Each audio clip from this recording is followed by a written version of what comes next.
everybody. What's up, everybody? Welcome back to the Lights Out podcast. As always, I'm your host, Josh, and I'm joined in the studio by my brother and producer, Joel. And today we are going to be diving into the Berkshire Ufo Incident. Now, as you probably can tell, I'm a big fan of UFO stories, and this is one of those stories that I honestly, truly believe happened. And I'm also curious if you guys would like to see more different types of UFO stories. Like, not all of them are going to be alien abduction stories because, you know, there's only so many alien abduction stories out there that have some sort of, credibility to them or enough details to actually do an episode about. But I don't really want that to stop me from covering UFO stories because there's tons of UFO sightings and just incidents revolving around UFO sightings that I find very interesting. And the Berkshire Ufo Incident is definitely one of those. But I'm also interested if you guys would like to see some episodes more on alien races, as well as, secret space program and different things along the lines of, aliens and UFOs. That doesn't necessarily, have a ton of basis in reality where we have a ton of, facts and evidence to really back it up. But I'm just interested to see if you'd be willing to listen to some episodes just more, talking about aliens and UFOs in a more hypothetical sense, like what if, aliens are real and, there's these certain types of aliens out there and what would that be like and what would they actually look like and all that. So definitely let me know what you guys would think about that. So if you're wondering how you could support Lights Out, one of the ways that you can help us is if you're somebody that only watches the show on YouTube, or vice versa, you only listen on iTunes. But specifically, if you only watch the show on YouTube, if you wouldn't mind going to iTunes and just subscribing to the show there, even if you never listen to it, it does help us out quite a bit. So would really appreciate it if you are one of those people out there that only watches the show on YouTube, that if you would take that minute it takes to go onto iTunes, or, if you're a Spotify person, go on Spotify and follow us there. It definitely would help us out. As well as if you are a listener on iTunes and you haven't checked out YouTube, we definitely would love to have you over on YouTube as well, because we actually put out a visual version of the show every week where not only can you see Joel and I, but also you get to see a lot of different media. Like last week we covered the exorcism of Annalise Michelle, and yeah, there were some definitely frightening images in there. So if you're ever wondering, what is he talking about? What does that look like? Definitely check out the show on YouTube, because we always put lots of different media in there for you guys to look at. But let's not waste any more time and let's get right into the Berkshire UFO Incident. But let's begin by talking about Berkshire. Now, Berkshire is a region in western Massachusetts, and I've never been there before, but based upon what I've seen online, as well as in the show Unsolved Mysteries on Netflix, they actually did an episode on the Berkshire UFO Incident, and it's kind of pretty much what inspired this episode, because after I watched it, I was like, oh God, I gotta look into this more and share this with all of you. So the Berkshire region, though, is just a truly beautiful place, rolling hills, forests. I mean, it's just absolutely beautiful scenery. And a lot of people like to go out there to enjoy the great outdoors. There's scenic hiking trails, camping, and there's just tons of cozy little small towns that make up this area called the Berkshires. Now, what's interesting about Berkshire is that the whole county itself is actually known for UFO sightings. There's been at least 10 different reports of strange unidentified objects that have been documented between 1908 and 2003. However, the most famous and well-documented sighting ever to take place took place on September 1st, 1969. And one of the individuals that was a prime witness to this event was Thomas Reed. But it wasn't only him that witnessed this UFO sighting that day, but there was actually dozens of different witnesses that also saw the same thing. Now we're going to begin by talking a little bit more about Thomas, or Tom as he's nicknamed, but we're going to talk a little bit more about him because he is kind of one of the main focal points in this particular story, because he definitely had a very interesting experience on September 1st, 1969.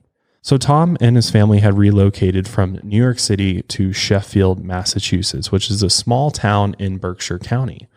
And they were used to a more fast-paced life of the big city, so they had a hard time adjusting to the quiet small town that they moved to. And Tom felt like he never really belonged there, and he didn't really enjoy living on his family's horse farm, even though he had a special connection to the horses and all the animals. And the only other person he was really close with was his brother, Matthew. Now, before this famous 1969 incident, Tom and Matthew had two separate similar experiences on their family's property. In 1966, Tom was 6 years old, and he was in his bedroom when he said he saw strange figures in the hallway and mysterious lights. And the next thing he knew, he was in the woods near his house with Matthew, and they were looking at a UFO on the ground. He said it was about 60 feet around and shaped like a turtle shell, and the craft had no visible windows and no landing gear, and the outside of it was made of multiple panels that were completely sealed shut. And then he said there was a sudden flash of light, and Tom experienced another lapse in memory. And before he knew it, both him and Matthew were now inside of this UFO. Now, what's interesting is that the only memory that the boys had from this particular incident was that while aboard this UFO on a wall, they said they saw an image of a willow tree which was being projected onto it. And then before they knew it, they were back home and they were unharmed. But that was literally the extent of their memory from this particular UFO incident. And then in the following year, in 1967, Tom and Matthew had a similar experience. And again, this experience started very much the same as the last one, with strange lights. And then they heard loud sounds like doors being slammed shut. And then their next memories that they had were that they were back inside of this UFO that they had been taken in the previous year. Meanwhile, their mother, Nancy, noticed that her sons weren't in the house. And of course, being their mom, she went and looked for them everywhere on the property, but they were nowhere to be found. So she decided to search for them on horseback around the property in order to cover more ground. And when she still couldn't find the boys, she started to panic and headed home to see if they had come back. Tom's next memory after being inside the UFO was that he was then lying in his driveway. And it was at that point that his frantic mother picked him up off the ground. Now, these strange and bizarre experiences set the stage for a much more vivid and intense encounter that would occur just a few years later. And that leads us to the very famous Berkshire UFO incident, which occurred on Labor Day, September 1st, 1969. Now, this particular Labor Day was very hot, and that night it was very humid, and the Reed family decided to leave the family's diner in order to eat dinner somewhere else. After their meal, Nancy drove her two sons, Tom and Matthew, and their grandmother back to the diner to close it up. Nancy was a single mom at the time, and she supported her family by running the diner. And it was around 8:30 p.m. when the diner was closed up for the night that they decided to head home. And again, Nancy drove. The two boys piled into the back seat of the family station wagon, and obviously the grandmother didn't drive, so she sat in the front passenger seat. Nancy really enjoyed taking the more scenic routes on the way home because, they're in a scenic area. And even though it was completely dark out, she decided to take a shortcut on Route 7 across a quaint covered bridge that crossed the Housatonic River.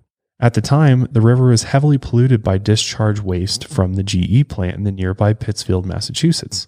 Tom handed his brother a Fireball candy, and their grandmother turned around just in time to see bright lights coming up from behind the trees. And as they drove through the covered bridge, a bright light suddenly appeared over the water, and it pierced through the bottom boards of the bridge. It was that bright. And when they came out from under the bridge, they saw a sphere of self-contained white light about 100 yards from the station wagon. And the glowing sphere didn't project light. It just held it inside. So you got to think for a second, this is literally just a giant orb of light that is not emitting any light from it. So it's not actually lighting up the area around it, but instead it's just like almost like a fireball that's containing everything within. And the sphere was over the water, and it rose up over 2 stories high. 2 poles of light shot down from either side. And then the poles of light started to retract into the sphere and then dissolved. And then the sphere started moving through the sky in the same direction that they were driving. And it moved in an otherworldly way, as if it were stuck in slow motion. Tom, who at the time was only 9 years old, was completely fixated on this sphere of white light. Matthew, on the other hand, was just kind of looking all around. But he was the first to spot this orange sphere of light. And this orange sphere just looked like it was underwater as it hovered in place. And it stayed perfectly still. Nancy continued driving until she reached the other side of the trees and pulled over, and she was visibly shaken by what she was experiencing. By now, the white light contained within the sphere bled through, and it started lighting up the inside of their station wagon. At this point, no one in the station wagon said a word. They couldn't believe what they were seeing. And what was interesting that they remembered is that everything around them got deathly quiet. The windows of their station wagon were open, but they could no longer hear the sounds of wind or crickets or water. It was as if a switch had been turned off on all the sounds of the world. That's very eerie if you think about it. Not only are you seeing this unknown UFO that's also happens to be this sphere of light just hovering in front of you, but also whatever it's doing or whatever it's emitting is actually causing the entire environment to react to it to a point where it's almost like it's creating a dead zone around it where nothing is happening. There's absolutely no noise. So I can only imagine how not only shocked and amazed you would be to look at this thing, but also how probably scared you would be to wonder what was going to happen to you next. Because you've, obviously have never experienced something like this before. So you're just kind of there in awe. You're just kind of wondering what's going to happen next and frozen all at the same time. And then what's interesting is that the atmosphere seemed to change. It was as if Tom and his family were all underwater, they said. Then they heard a faint tapping underneath the station wagon, and it sounded like small stones gently tapping under the fender.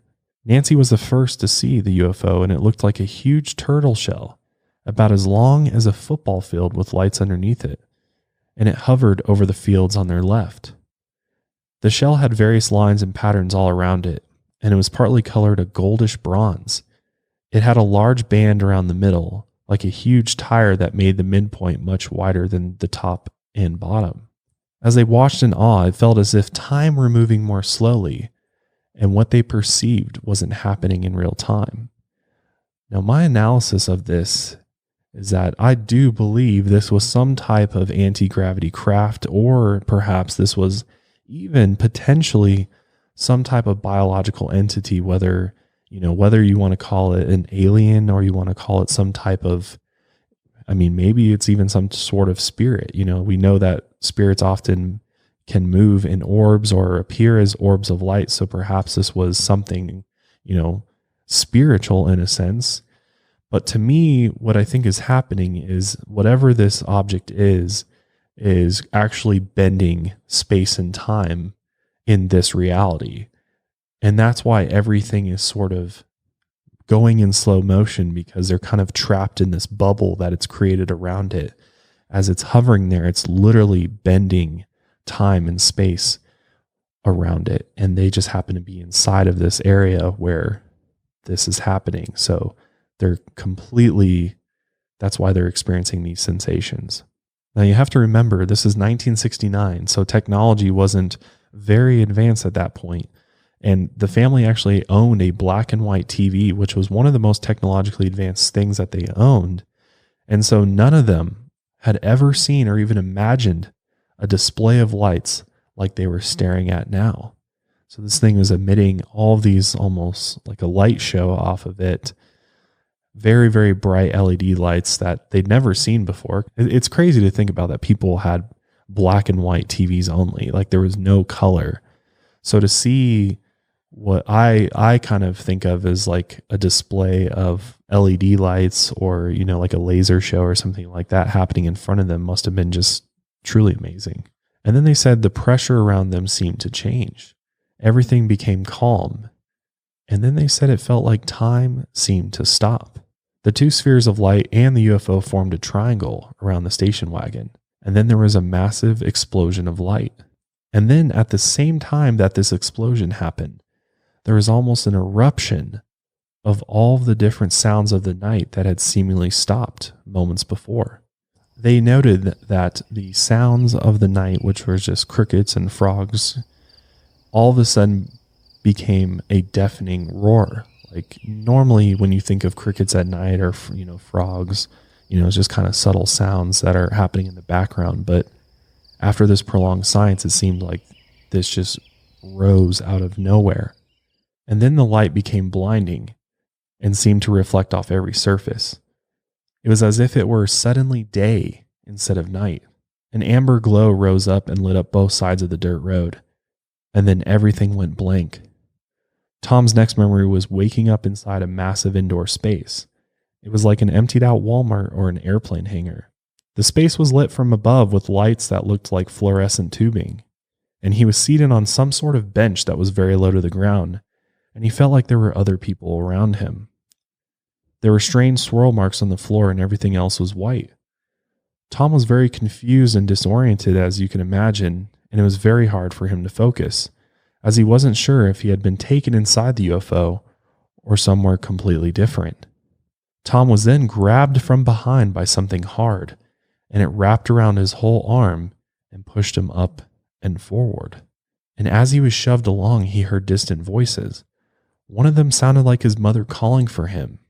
Next, he was led through a circular hallway and through large doorways that didn't have any doors. The hallway then led to a Y configuration that seemed to be built to handle heavy foot traffic.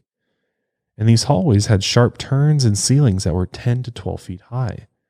Whoever or whatever was pushing him along stayed behind him. He was then led into a room with one rounded glass wall. Fluorescent tube lights lined the ceiling as well, and there was nothing high-tech in the room at all, just a few carts and a table.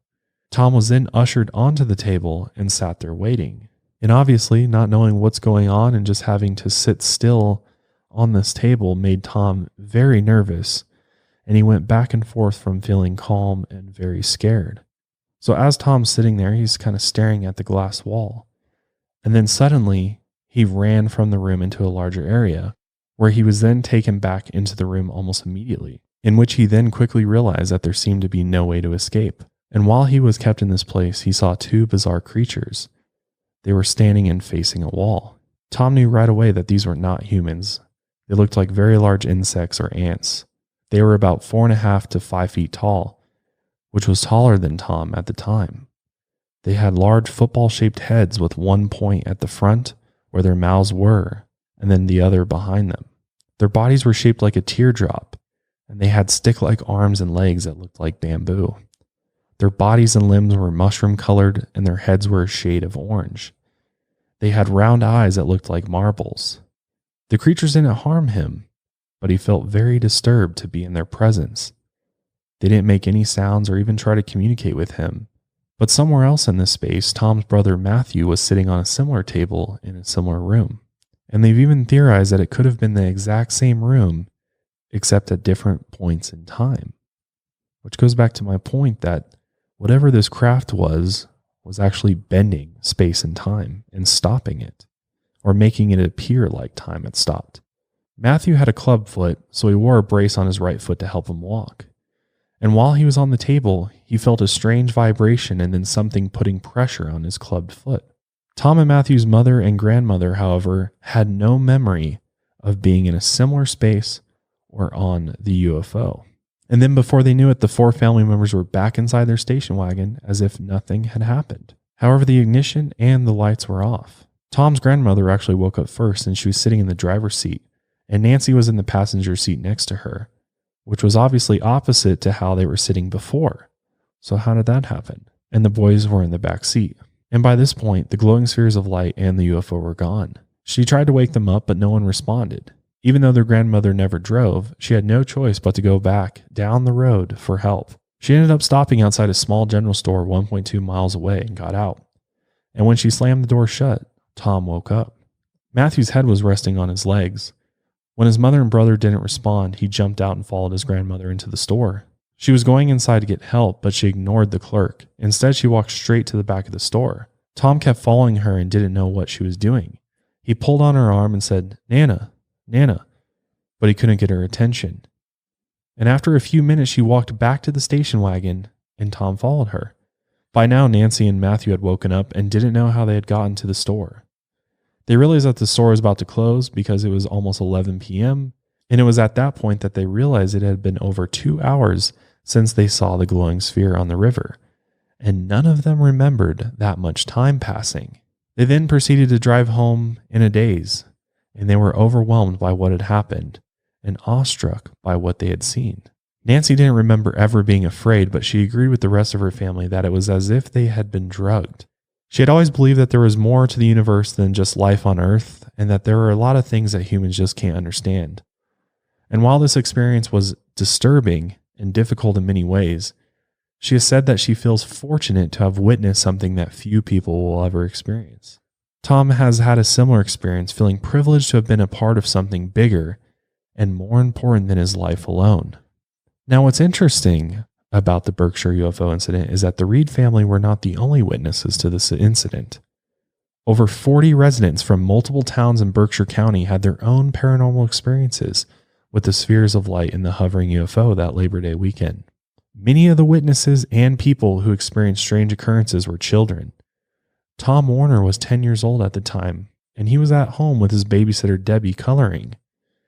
He stopped coloring and looked out the window, and a voice said to him, "You need to go home now." So literally a voice just coming out of nowhere is telling Tom this. As a kid, and you can only imagine how scared that would make you. He then said he felt an invisible force coming from within his body that compelled him to jump up and run as fast as he could outside. He then told Debbie that the voice of God, because what other voice is there that he would know of, told him to leave. And then he darted out the door. And what's interesting is that he said as he ran, he felt like he was flying. Debbie then followed him outside and started running after him. And when she made it outside, it was just in time to see a bright beam of light shining down on Tom. And what was interesting is that Tom was trapped by this beam of light, and he was running in place. So he was literally sprinting, but not going anywhere. And then within seconds of Debbie seeing Tom running in place in this beam of light, he disappeared. I don't know why, but that reminds me so much of nightmares I have at times. You know, how you're running away from someone or something. That's so true. That's a great point. Yeah, and you're just not getting anywhere. It's just like, those are like the worst dreams. So maybe he is having a nightmare. It could be possible that this is just all a dream. Yeah, definitely. That maybe, I've definitely had that sensation in dreams where you're trying to run away from something. I've had so many of these nightmares where I'm running from something, whether it's a person trying to kill me or it's some type of creature. And when I was younger, it would be like rabid dogs that'd be chasing me. And I could never like fully get away from them. It's almost like you're running through quicksand or something. You're like slowly going. And it's interesting that Tom was essentially running in place in this beam of light coming from above. What's also interesting with this event with Tom is that his neighbor, Jane Shaw, also watched this whole thing unfold. 7 minutes later, they said the beam reappeared, and Debbie ran to the side of the house and saw Tom lying flat on the ground, and he still couldn't move until the beam of light retracted and dissolved. And according to Tom, during those 7 minutes that he was gone, he was taken aboard the UFO, where he was kept in a room with other kids, and he believed the invisible force he felt was a fear of mental telepathy, as some other being was trying to communicate with him. One of the kids in the room was 14-year-old Melanie Kirchdorfer, and Melanie remembers seeing Tom there as well. That night, she was with her parents and her sister, and the family had gotten ice cream and was enjoying it by Lake Mansfield. And suddenly, they all saw a blinding light and a hovering UFO over the water. Melanie and her sister both had a terrible feeling and wanted to get out of there, but their father was curious and wanted to follow it in their car. Meanwhile, Melanie and her sister are screaming at him to stop, and before she knew it, she had blacked out. And when Melanie woke up, she was levitating inside a large room with other kids, and she even recognized several of them as classmates. But she didn't know Tom Warner at the time. Melanie watched in horror as kids disappeared before her eyes, one by one. They all left. She blacked out again and woke up next to the lake. Her family was gone, however, and she had to find her own way back home. What's interesting about Melanie is that later on, after all this was over, and I think it was even years later, when Melanie finally met Tom Warner, she said that she felt an instant connection to him, almost like they were siblings. All of this is very interesting to me, and I don't know quite what to make of it. Because I think from a skeptical perspective, a lot of people would say that these were just kids and that these kids were just either having dreams or, this is some type of, fabric of their imagination or something, that they didn't really have these experiences. However, not all of the witnesses of this UFO event were impressionable children. A woman named Jane Green, who is a local business owner and a practical person, and was even skeptical of anything related to the paranormal, also witnessed this event. Jane was driving with a friend from Great Barrington when suddenly a blinding bright light appeared, and they could barely see anything. At first, Jane assumed there must have been an accident up ahead, thinking the lights were coming from police cars and emergency vehicles. But as they kept driving, she saw a large UFO hovering in the sky, and it was shaped like a saucer. It had no windows or doors, and she couldn't see an end to it from either side. But what they did notice is that there was clearly no motor, no exhaust, so it couldn't have been an airplane, and it made no sounds. So Jane decided to pull over, and they both got out of the car. And they watched as this UFO hovered for a few seconds, and then it rose up and silently darted off over the mountains. And not knowing what else to do, the two women got back into their car and then kept driving to Jane's house. They were so awestruck at what they had just seen that they barely said a word to each other the whole drive home.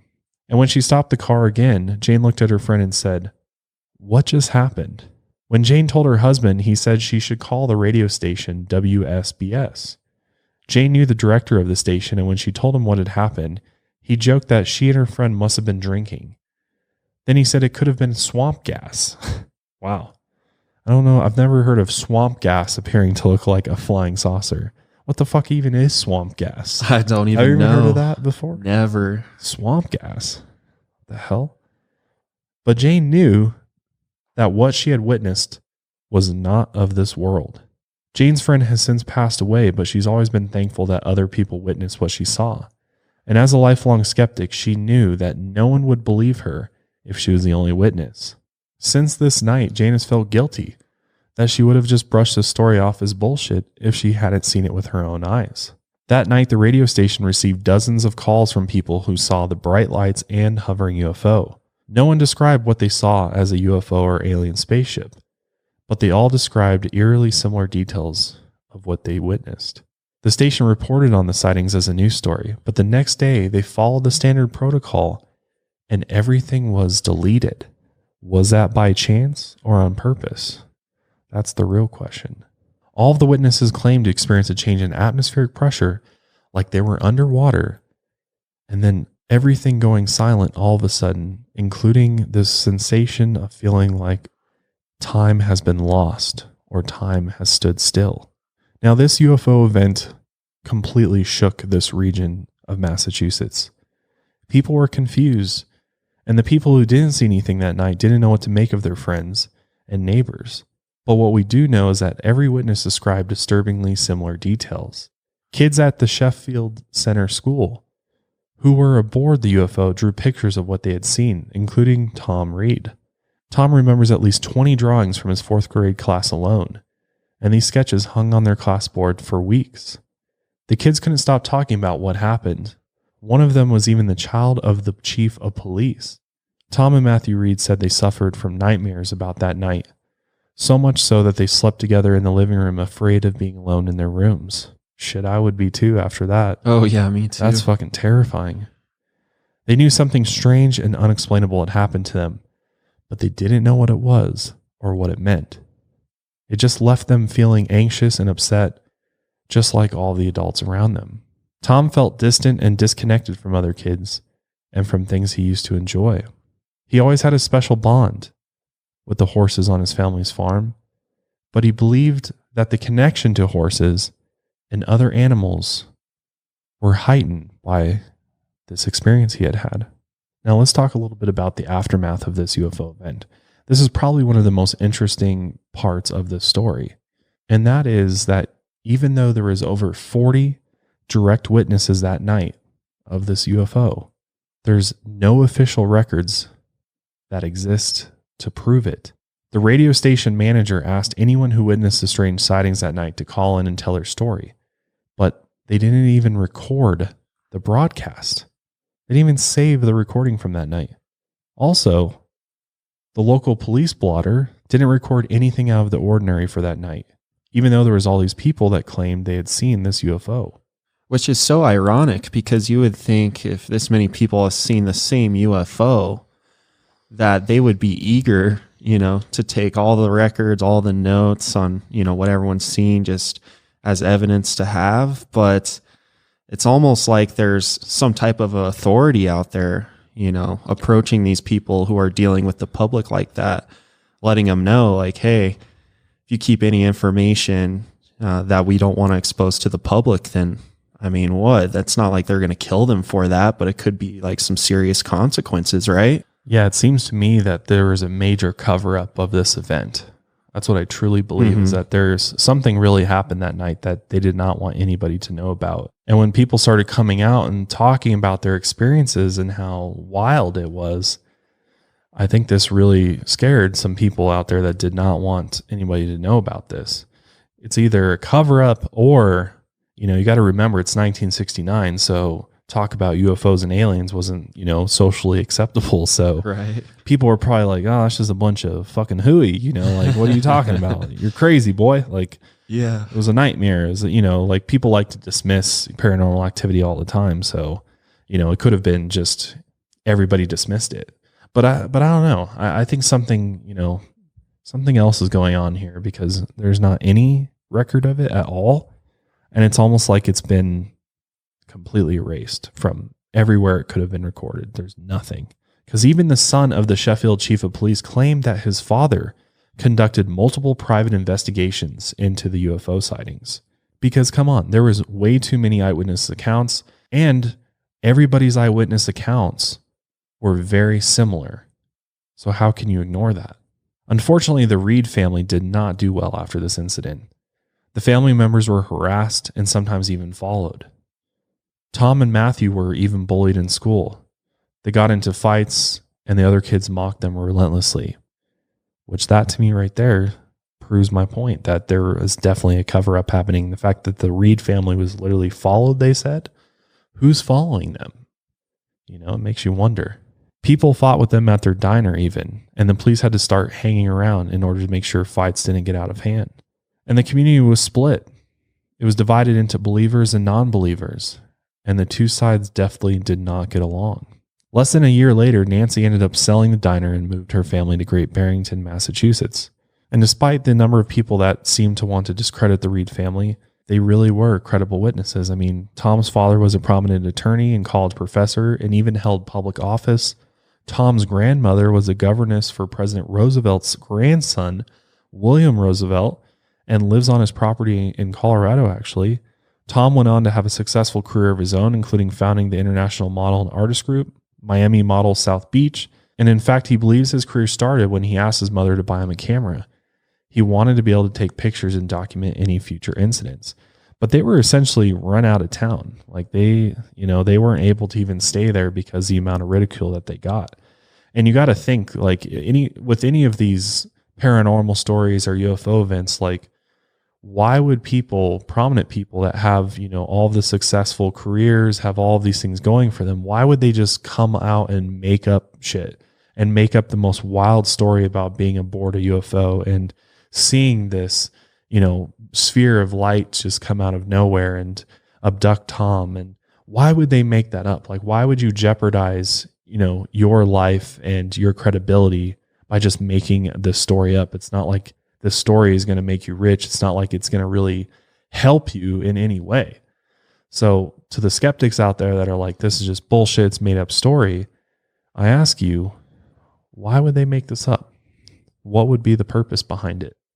It's not like it gave them a ton of attention. It's not like everybody knows about this story. And they knew going into it that the moment they start speaking about like a UFO with anything alien related, that, yeah, obviously they're going to receive some ridicule over that. But since they did see it, I mean, if I saw a UFO, I wouldn't want to just keep it to myself. You know, I would just naturally want to like share it with everybody and let them know like, hey, look what I saw, and, you know, just see what they thought about it. Wouldn't you? Yeah. I mean, you would want to tell people about it because you want to, you know, you definitely want validation for your story. I mean, you want people to understand what you went through, you know, and it's not necessarily to try to make people believe what happened to you. You know, it's for your own comfort and your own, you know, sense of feeling like this really happened to me. And I mean, it's just like any other traumatic experience you might have in life, whether it be good or bad. you always want to share those experiences with somebody. Nobody wants to just bottle that up inside and like forget about it. But some people do that. And there was people involved with this that completely bottled it inside and didn't even want to talk about it for years. And even so much so up until this Netflix series, they hadn't said a word to anybody. And this was the first time that they actually came out and started talking about this event. So Tom has kind of become a public spokesperson for what happened in Berkshire in 1969. And he was interviewed in the Unsolved Mysteries episode on this incident.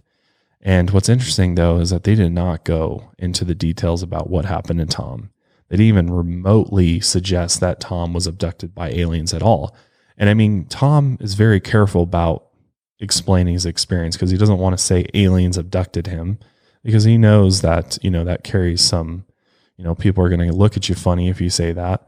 But he definitely is very open about, this unexplainable phenomenon that happened to him that night. And he's definitely, been a lot more open about it since. What's also interesting, though, is that like his mother, Nancy, Tom has unconventional beliefs about life in the universe. He used to be an altar boy, but after what he experienced, he no longer has that kind of faith. So literally after Tom got abducted by this UFO, it completely changed his life. It changed his outlook on everything, which really makes you believe that he had some type of profound experience where he encountered some type of otherworldly intelligence. So much so that it caused him to completely rethink his entire religious beliefs and his entire outlook on the universe.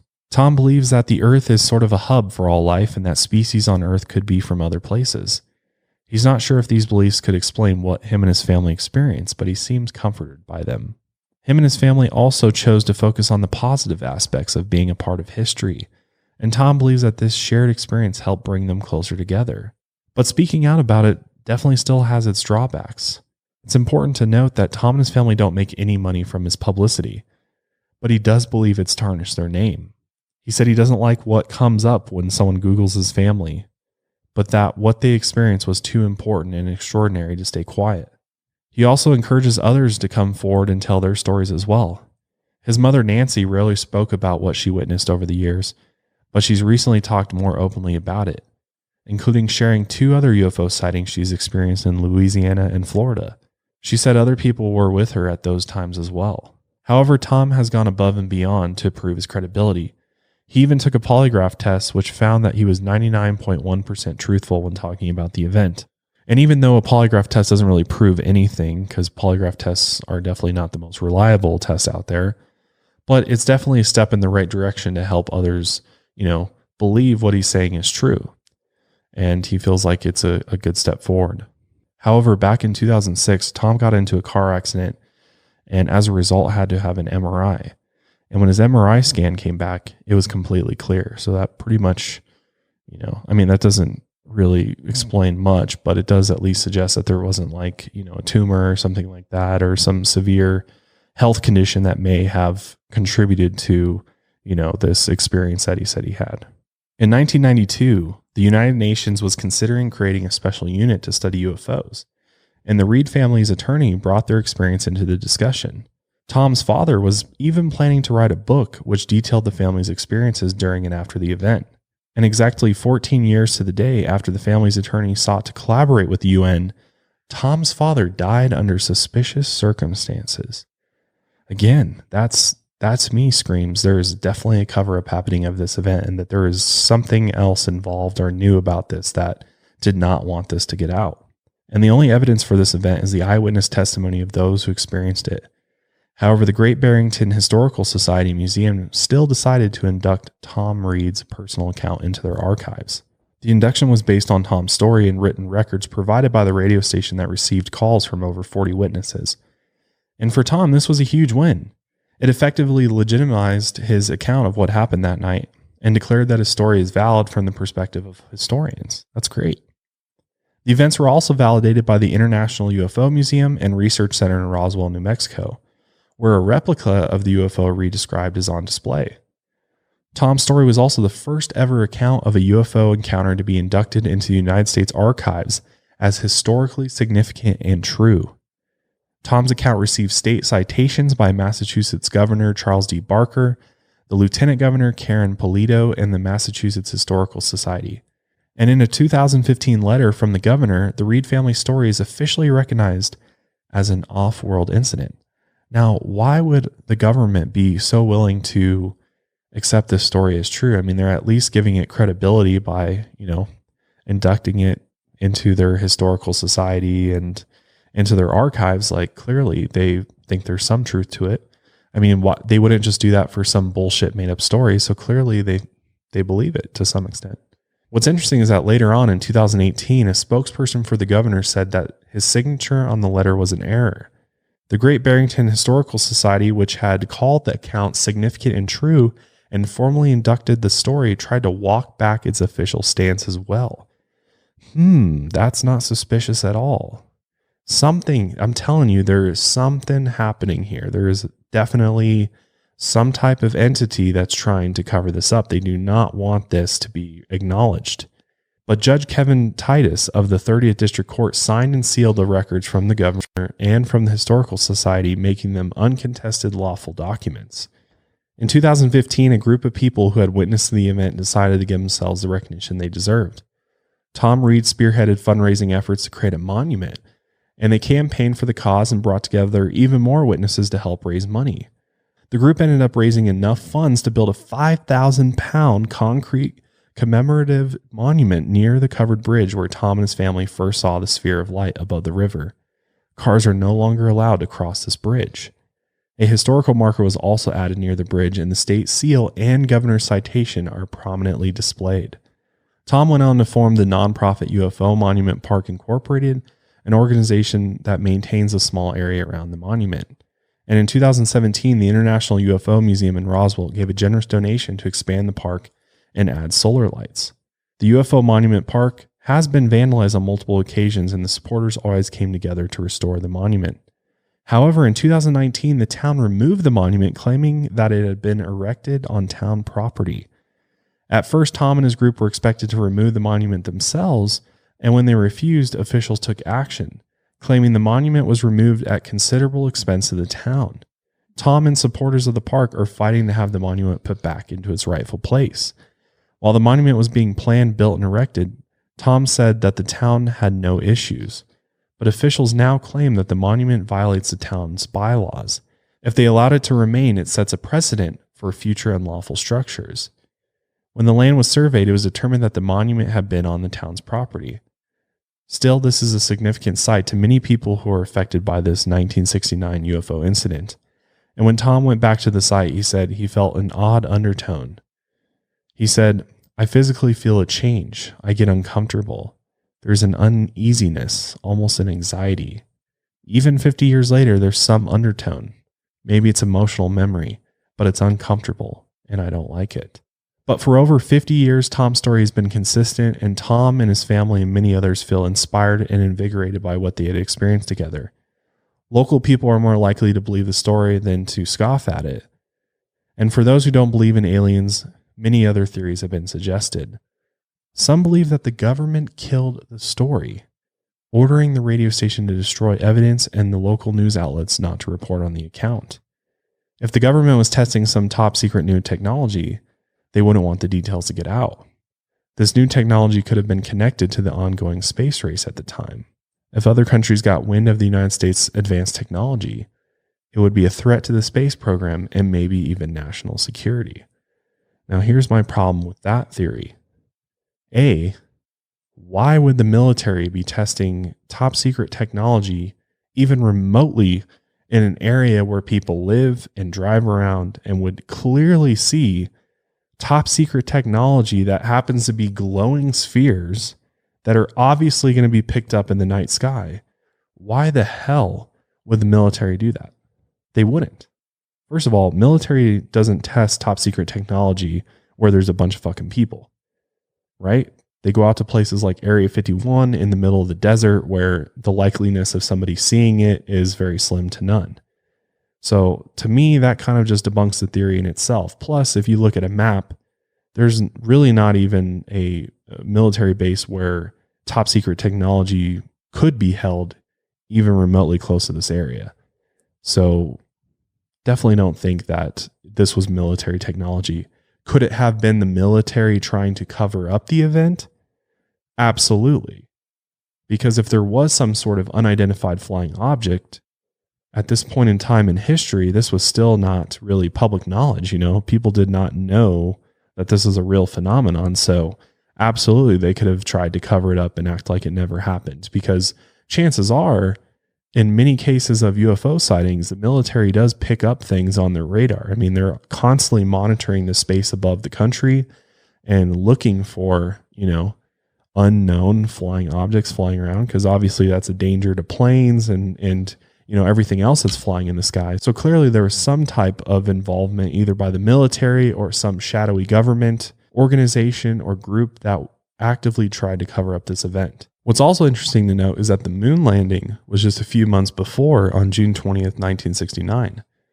And many people believe the Berkshire sighting and the timing of it is suspicious. The sighting could have been beings from outer space who are warning or threatening humans to stay on their planet. That's an interesting theory. And while the government has explained away sightings of UFOs by the Navy as drones, weather balloons, or birds, none of these explanations explain what Tom and dozens of other people saw that night. Some people even believe that the sightings in Berkshire in 1969 are all kind of a collective hoax. Everyone in the town was somehow in on this collective lie and have maintained their stories for over 50 years. Highly unlikely. I mean, to pull off a collective hoax like this would have already been proved. Plus, how do you explain anything that they saw? How do you explain the lapse in time? How do you explain people literally observing others running in place in a beam of light, time stopping, all of these weird phenomena that happened? I don't think a hoax really explains any of it, or is even possible. This next theory is just funny. Maybe the water supply of the town was spiked with some type of hallucinogenic drug or substance. Or maybe a private business just spiked its bread with, some edibles, some extra THC, throw a little LSD in there. And everybody was just tripping hard. Now, come on. We all know that in order to hallucinate to that point, you got to have some fucking strong ass shit. And the likelihood of a business that doesn't actually get caught doing this, drugging a bunch of people with a hallucinogenic drug that's going to make them trip and see a UFO, is just fucking highly unlikely, if not impossible. And there'd be no record of it, right? Right.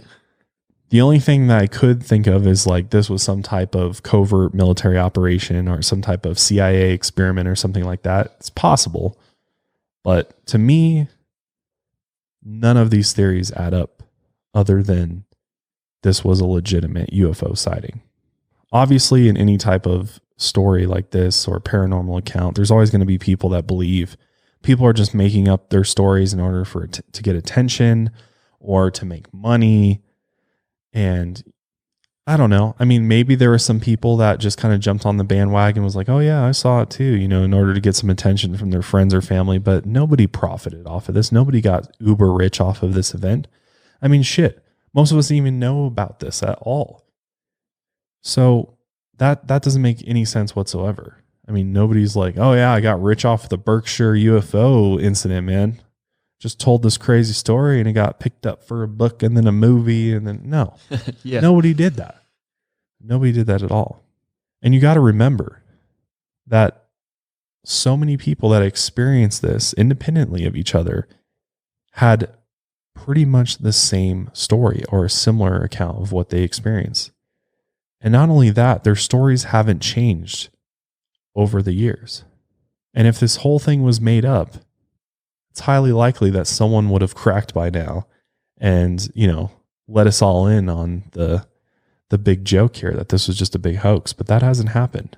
And at the end of the day, no one's really come up with a plausible explanation for what really happened that Labor Day weekend in 1969. And even in a recent interview, Tom Reed gave a detailed account about what he had experienced. I mean, that's how we got this information. But at the end of the interview, he admitted that there are plenty of details that he remembers that he still hasn't talked about publicly. Tom believes that he has a duty to other witnesses and to the government. He refuses to jeopardize the legitimacy of any of the accounts that are on the record. The details he hasn't spoken about are more bizarre than what he's already put out there. And more importantly, he doesn't have a clear memory of these details. They're more fragmented and hazier. Tom said he would very much like to discuss everything that happened to him that night, but at the end of the day, he feels the particular details aren't necessary for everyone to know. What's most important is that this event did happen. That's super interesting to me, that there's even more details to this. And I mean, he already gave us some details. There's definitely some beings, insect-looking beings, they said, that was on this craft. And what's really eerie and creepy is that they had all these children on the craft. Mm-hmm. Now, what would potentially alien beings be doing with a bunch of children on their craft? That's the biggest mystery here. If this is true, which I really have to say, out of all of the UFO stories out there, this is one of them that I feel like has some of the most legitimate testimony to, and eyewitness accounts of. And I really believe the people that are telling their stories about this, because I really feel like in order to tell a story like this, like it would have to actually happen to you. Like it would be very hard to make up the things that they said happened to them in the way that it did and in the way that they described it if it was completely made up. Because there's so many stories out there that are far more detailed, that have far more crazy things happen to them, even stories that we've talked about of alien abduction. And I'm just kind of like, really? Like, it's all kind of cliche and like, very generic and kind of Hollywood alien abduction, stories where, they're doing testing on them and stuff. But this one is very weird because there is those gaps of memory and they aren't fully able to really describe what happened to them, because clearly however they were brought there and whatever they did to them while they're on board, they were smart enough to make sure that they didn't really remember, everything that happened to them. Now, I wonder if Tom and the others that witnessed this event, if they went through hypnosis and hypnotic regression sessions, if they would actually be able to remember more. And it sounds like Tom does remember more. It just sounds like it's disturbing memories. So I don't know, man. I wonder what happened to him on board that UFO.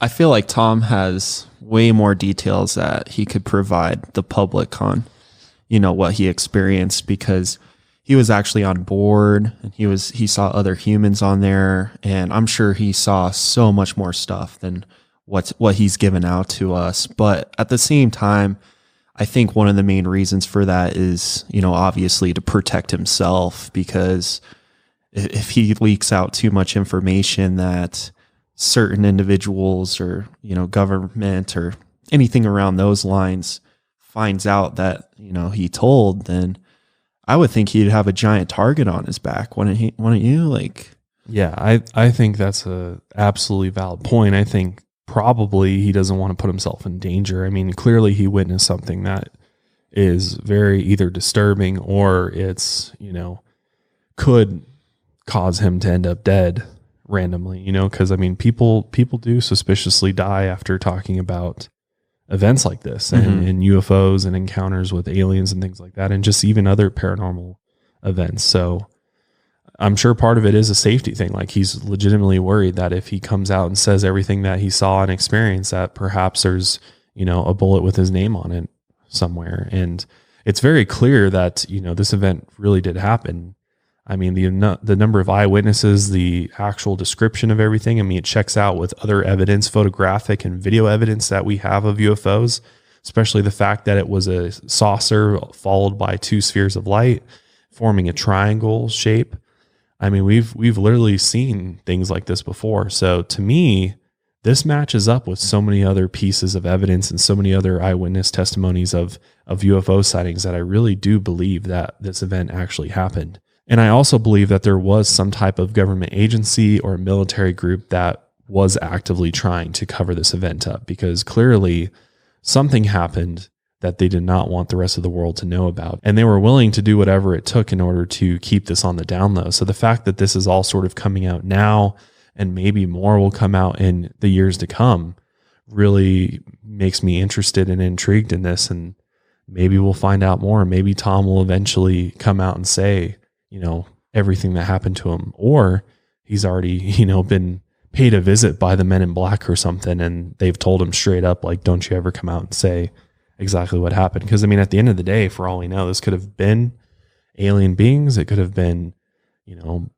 beings that have been biologically, created by the government or some, covert military group. I mean, who really knows what was going on? But the fact that there was children aboard the ship as well, that's all very disturbing and concerning as well. So I don't know, man. This is definitely one of the most interesting UFO incidents I've ever learned about. That's for sure.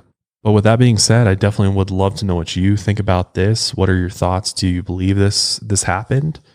What do you think really happened to Tom and the children aboard this ship? I'd be really interested to hear your thoughts on it. We'll go ahead and wrap up today's episode there. Hopefully you enjoyed this episode of the Lights Out podcast. If you did, definitely hit that subscribe button on iTunes and on YouTube, and follow us on Spotify. Also, if you haven't followed us on social media, we're at Lights Out Cast, so you can get updates there. We got merch coming very soon. We've got some other exciting things coming your way as well. But until next time, lights out, everybody.